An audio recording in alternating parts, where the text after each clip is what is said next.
মামনি জানার রক্তাক্ত হলো বোমে স্প্লিন্টারে, সাহেব আক্রান্ত হলো, আরো বহু কর্মী আক্রান্ত হয়েছে। সময় কম, সকলের নাম বলা যাচ্ছে না।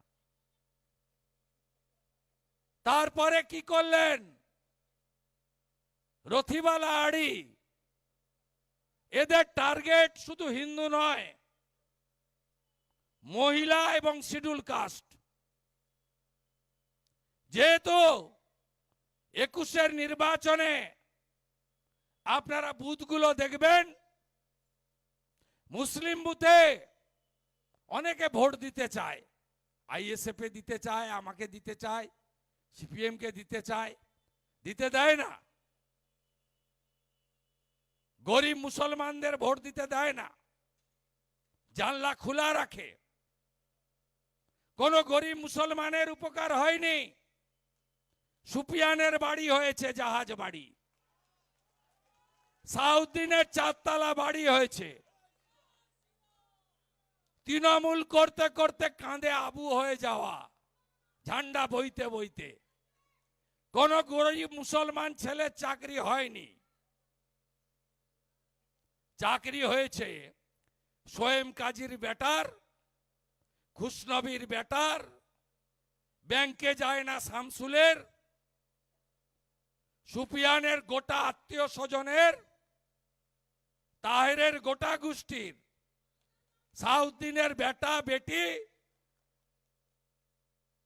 আর ভাই ভাতিজা, তারা চাকরি নিয়েছে। গরিব মুসলমান চাকরি পায়নি। হিন্দুদের তো ওরা বাদ দিয়েই রেখেছে, ছেড়ে দেন, বলে জয় শ্রীরামের পার্টি।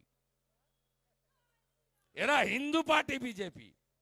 কোভিডের ভ্যাকসিন নেওয়ার সময় তখন নরেন্দ্র মোদী হিন্দু নন, বলে প্রধানমন্ত্রী দিয়েছে, এটা আমার অধিকার।